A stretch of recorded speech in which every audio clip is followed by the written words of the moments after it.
Arthur Thiard, bonjour. Bonjour. Et Nicolas Guillemin, bonjour. Bonjour. Vous êtes tous les deux co-organisateurs, avec une autre qui n'est pas là aujourd'hui. Élise Vandeval. Voilà, Élise, du cabaret Courant Faible, qui va se produire toute une longue après-midi à la Fête de l'Humanité dans l'espace Art Vivant. Donc c'est un peu une première d'avoir de l'art contemporain à la Fête de l'Humanité et de l'art vraiment en train de se faire. J'imagine qu'il y aura de la performance. Donc on est très content déjà que vous inauguriez cet espace avec nous. Et alors justement, Courant Faible, pourquoi ce nom? Quelle est votre démarche? Je crois que vous êtes un collectif d'artistes. Expliquez-nous un peu qui vous êtes et ce que vous faites. En fait, le 6 février 2016, donc là, il y a quelques mois, on a eu l'occasion de faire une prestation collective dans un espace. Et c'est à ce moment-là qu'avec Élise et Nicolas, on a décidé d'orienter ça plutôt vers la scène que vers l'exposition traditionnelle.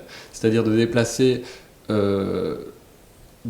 le travail des artistes, qui sont des artistes visuels pour la plupart, et non pas du mur, enfin un rapport au public sur le mur directement comme ça, mais plutôt sur la scène, ce qui va changer le temps, la temporalité d'appréciation potentielle par rapport au public.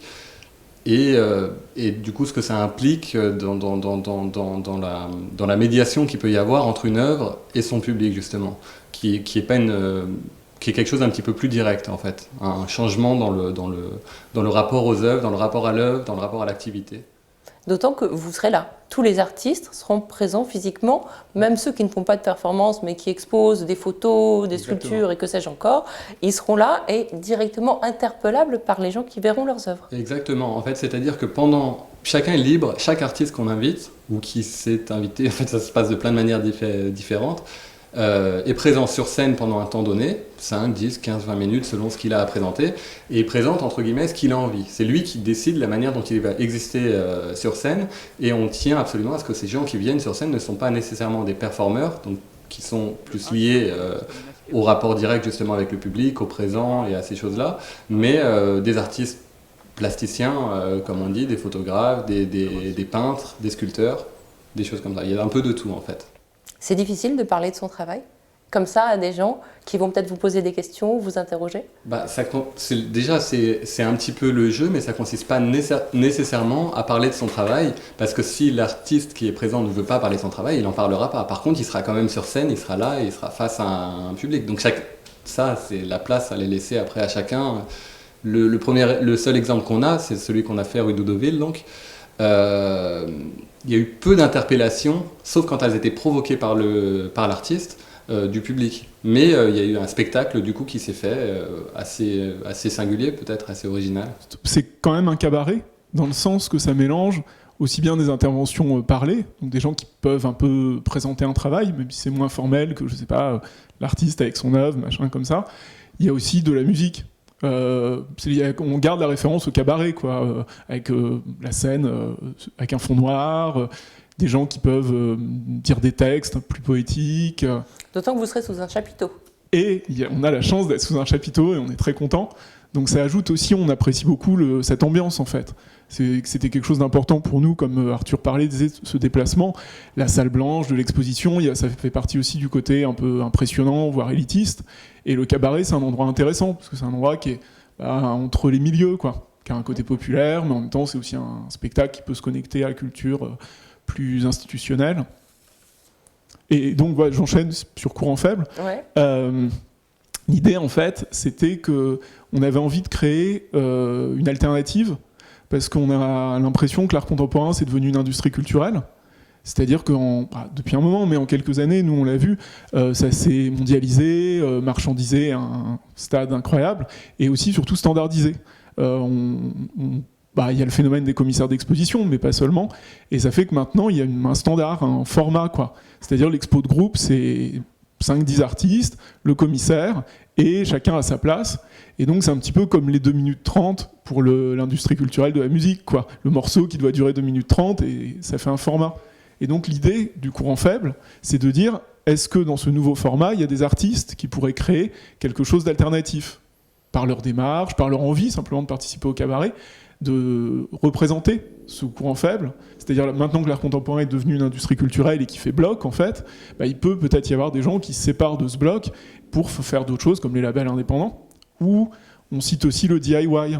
pour l'industrie des biens de consommation, où le DIY, c'est des gens qui se décident à faire eux-mêmes, je sais pas, des tables, n'importe quoi, les objets dont ils ont besoin, la cuisine.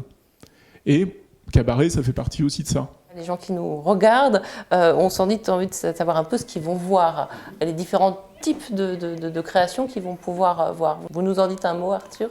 Théo Bétain, par exemple, il va probablement présenter une sculpture sur scène. Est-ce qu'il la fera en direct? Est-ce qu'il la montrera tout simplement? Je ne peux pas encore le dire. Nicolas Guillemin, il y a une performance qui accompagne son jeu de cartes avec le public directement. Lucas Senao, il va nous parler de son livre qu'il a fait avec Récit Édition. Il y aura une vidéo qui va présenter des choses. Lui, il va être sur scène et je ne sais pas encore la nature exacte de son intervention. Nous, c'est aussi, on ne cherche pas à organiser un spectacle tenu, minuté, précisément. On cherche à réunir des artistes et à créer quelque chose avec le public. On n'est pas des metteurs en scène, en fait. Et vous, qu'est-ce que vous allez présenter, Arthur ? Le cabaret, Récit Édition également, et il y aura une vidéo en fait qui tournera de temps en temps en fait tout au long du spectacle, et je serai pas sur scène forcément à ce moment-là. Il y a des gens qui vont produire des spectacles musicaux, Oui, danse. tout à fait. Il y a un groupe de musique, Shrouded on the Dinner, qui va être là, donc à intervalles plus ou moins réguliers pendant les 4 heures. Élise Vandeval, qui est une artiste plasticienne, qui organise avec nous le cabaret, et Jie Jung, qui est une danseuse, vont travailler ensemble des chorégraphies, de la danse. Donc c'est assez expérimental, mais ce sera vraiment de la danse sur scène. Valentin Lewandowski, c'est littéralement un performeur, enfin c'est comme ça qu'on dit. Donc là, il y aura une performance sur scène directement. Laurent Proux, c'est un peintre. Je ne sais pas exactement de quelle nature sera son intervention, mais c'est un peintre qu'on pourrait qualifier de loin figuratif en plus. Donc ça, c'est assez intéressant de voir ça sur scène, je pense. C'est pas tout à fait anodin d'être invité en tant qu'artiste contemporain, en tant que jeunes artistes, à la Fête de l'Humain. Alors est-ce que déjà vous y êtes déjà allé à la Fête de l'Humanité? Et qu'est-ce que ça représente pour vous, déjà la Fête de l'Humanité, et puis comment vous allez interagir avec ce lieu? Le fait que la Fête de l'Humain s'intéresse à ce qu'on fait, parce que c'est un petit peu ce qui s'est passé, ça les a intéressés, on va dire, c'était pour nous porteur de beaucoup de sens, parce que c'est vrai que effectivement c'est un endroit de rencontre où il se passe énormément de choses, et c'est énormément vivant, et voilà. Merci beaucoup. Ben, merci à vous.